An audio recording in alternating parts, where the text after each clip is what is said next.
سورہ یاسین بہت اہم صورت ہے۔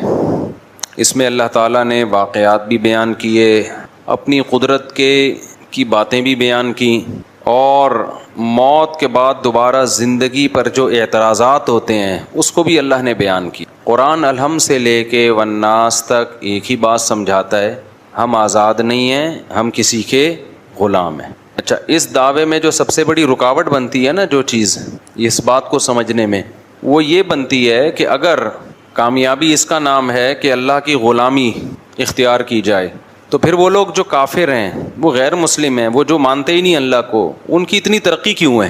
دیکھنے میں کامیاب کون لگتا ہے؟ وہ لوگ لگتے ہیں۔ قرآن ان مضامین کو بار بار دہراتا رہتا ہے۔ سورہ یاسین میں بھی اللہ نے دہرایا ہے کہ اس ظاہری ترقی سے، اس ظاہری چمک دھمک سے، اس ظاہری تعیش اور عیش پرستی سے دھوکہ مت کھاؤ۔ یہ دنیا امتحان گاہ ہے، ایگزامینیشن ہال ہے۔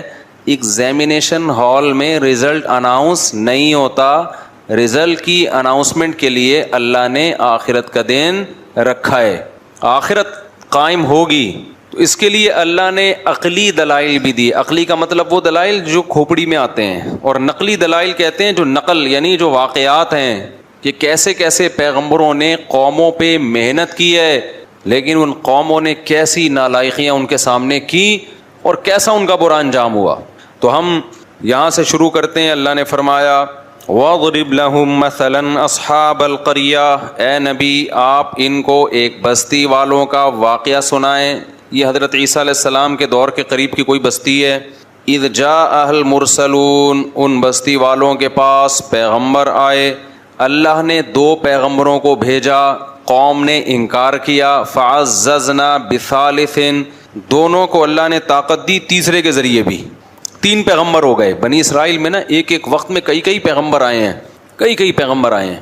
فقالوا انا الیکم مرسلون، کہنے لگے ہمیں کس کی؟ تمہاری طرف۔ ان پیغمبروں نے ان کو کیا کہا؟ وہ جواب میں کہنے لگے ما انتم الا بشر مثلنا، تم تو ہماری طرح کے انسان ہو۔ میں بار بار کہتا ہوں، جتنے بھی اہل اللہ گزرے ہیں، جتنے بھی پیغمبر گزرے ہیں، جو سچی مچی کے اللہ والے تھے نا، سب کو یہی طعنے دیے گئے کہ آپ ہماری طرح کے انسان، آپ کھاتے ہیں، آپ نارمل لائف گزارتے ہیں، آپ سوتے ہیں، صبح اٹھتے ہیں اور پراٹھے کھا رہے ہیں، ٹھیک ہے نا، انڈوں پہ مرغی کو بٹھا کیوں رہے ہیں، آپ سوئمنگ کیوں کر رہے ہیں؟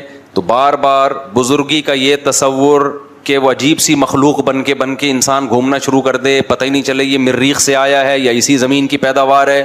ایسے پیر و مرشد میں نے دیکھے ہیں، اللہ کی پناہ، جس جگہ بیٹھے ہیں کئی سالوں سے وہیں بیٹھے ہوئے ہیں، پولیس آ کے اٹھاتی ہے تھوڑا سا ہل لو، اب ان کے وقار کے خلاف ہے چلنا، ایسے بیٹھے ہوئے ہیں بزرگ بن کے، شاید مر چکے ہوں، انتقال ہو گیا ہو، ویسے ہی بیٹھے ہوئے ہوں، زمین کھانا شروع کر دیتی ہے، چپک گئے اندر، پولیس بھی نہیں اٹھا سکتی ان کو۔ تو بزرگ کا یہ مطلب ہرگز نہیں ہے۔ بزرگ کسے کہتے ہیں؟ الا ان اولیاء اللہ لا خوف علیہم ولا هم يحزنون الذین آمنوا وكانوا يتقون۔ عقیدہ صحیح کر لو اپنا اور کبیرہ گناہوں سے توبہ کر لو، بس بزرگ بن گئے، اور کچھ کرنے کی ضرورت نہیں ہے۔ باقی سارے جیسے نارمل رہتے ہیں، کاروبار کرتا ہے آدمی، صبح جاتا ہے دفتر سے، گھر آ کے بیوی سے پٹتا نہیں ہے، یعنی گھر آتا ہے تھوڑا بہت بیگم سے اونچ نیچ بھی ہو جاتی ہے، کبھی محلے والوں سے، کبھی کرایہ نہیں دے رہا مالک مکان وہ کرایہ دار، تو کبھی اس سے اونچی آواز سے بات ہو گئی۔ تو یہ جو نارمل ہوتے ہیں نا، یہی بزرگ ہوتے ہیں۔ کوئی الگ سے کوئی بزرگ مخلوق، بزرگ کو کبھی کبھی غصہ بھی آتا ہے، جب اس کے ساتھ کوئی بدتمیزی کرے گا تو اس کو چپیٹ بھی دیتا ہے کبھی کبھار وہ بیٹھ کے۔ ایسا بزرگ نہیں ہوتا کہ اتنے پولائٹ اخلاق کہ ان کے ساتھ جو مرضی کر لو ان کو غصہ نہیں آئے گا۔ یوٹیوب پہ ویڈیوز آ جاتی ہیں نا، کوئی چیخ رہا ہے، ابے یہ دیکھو اخلاق پہ بیانات کرتے ہیں، ابھی کیا کر رہے ہیں، یہ چیخ رہے ہیں۔ وہ بھائی غلط ہو رہا ہے تو چیخے گا نہیں تو کیا کرے گا وہ؟ ایسا تصور بنا لیا ہے نا کہ بالکل یہ بلٹ پروف قسم کا بزرگ ہے، جس پہ کسی کا اثر ہی نہیں ہوتا۔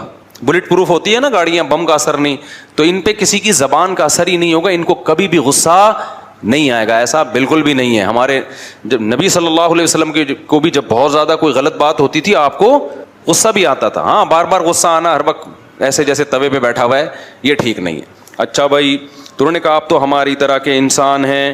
قالوا ربنا یعلم انا الیکم لمرسلون قالوا انا تطیرنا بکم۔ جب بھی پیغمبروں نے جا کے دعوت دی ہے نا، تو ہوا یہ کہ خوشحال قوموں میں پیغمبر گئے تو اللہ کی طرف سے ان قوموں پہ آزمائشیں آنا شروع ہوئیں، قحط سالی شروع ہو گئی، کہ شاید اب یہ توجہ کریں اللہ کی طرف، ان کے مالوں کا نقصان ہونا شروع، تو انہوں نے یہ نقصان بھی پیغمبروں کے کھاتے میں ڈال دیا. معاذ اللہ تمہاری نحوست ہے، معاذ اللہ، تم جب سے آئے ہو تو یہ معاملات ہو رہے ہیں.